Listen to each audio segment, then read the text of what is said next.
Yun, saktong-sakto mga idol. Nagpalit ako ng shock. Ayan, bukas siya. Napalit ko lang ng shock. RCB yung pinalit ko. Ayan. Sakto. Bumili rin ako ng mud trap.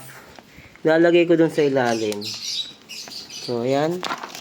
Yan yung brand niya. So, maporma siya eh. Ayan, mud trap. So, kabit natin. Sakto bukas. Doon mo lang kakabit sa ilalim yan. Ilalim ni click. So, buksan natin yung idol.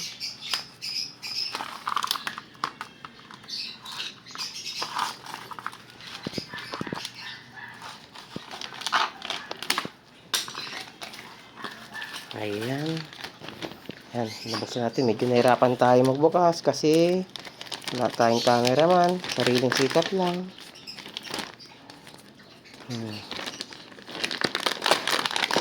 Ayan siya. Uy. Ayan. So, paano ba siya ilalagay?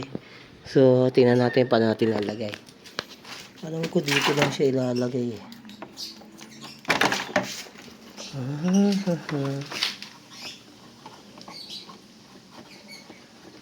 Dito lang siya ilalagay. Matra.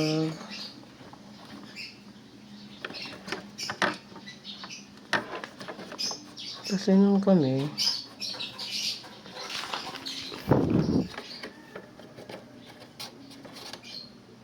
ayun. Dito pala ilalagay sa ilalim. Ayun, may kakita kayo dyan. May kabitan na talaga siya. So, ididikit nyo na lang siya. Ayun oh. Yan, may mga butas na siya. So, lulusot mo na lang siya. Ganun. Ayun oh.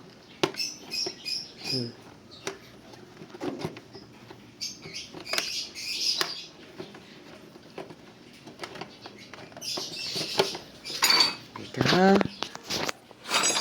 Medyo nahirapan tayo kasi sulong kamay lang.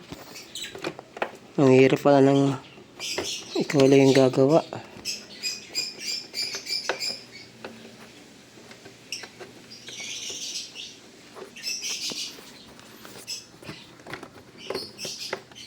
Medyo nahirapan ako ah.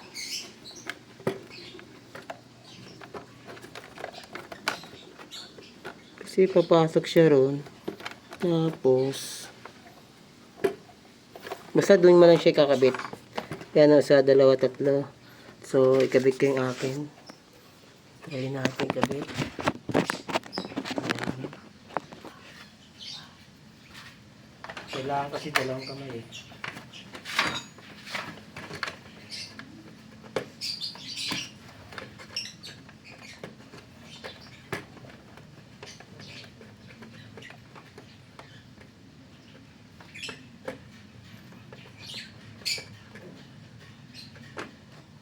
Ang hirap itapat sa butas.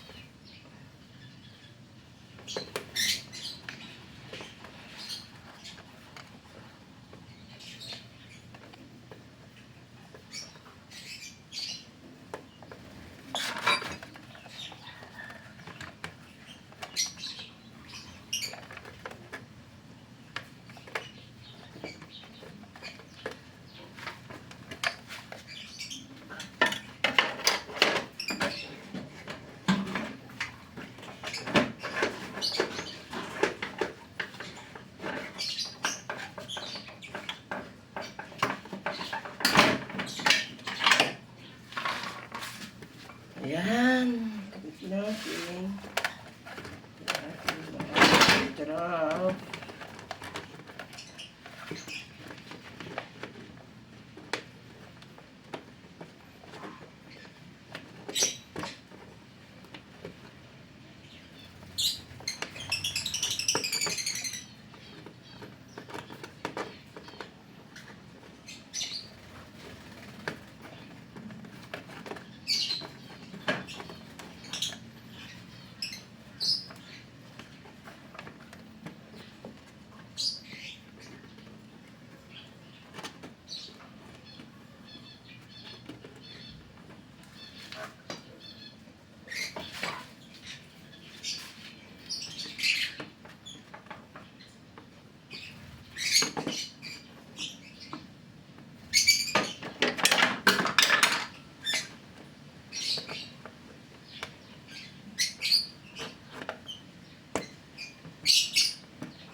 Kabitan natin. Ganyan na itsura niya.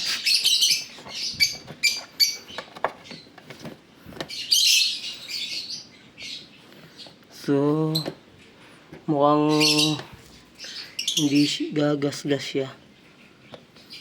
Oh, mukhang gagasgas siya. Kasi nakasabit siya eh. Ayan. Maswerte tayo kasi nagkakalas tayo. Dito siya nilusot. Ayan. So, yun nga lang, nasabit dito. So, di natin alam kung gagasgas siya. Pag gumasgas siya, tatanggalin na lang natin. Ayan. Okay. Bigyan na tagalan tayo. Kala ko ang dali lang. Ang hirap pala. Simple lang naman. Lulusot mo lang naman sa butas. Okay. See you next video.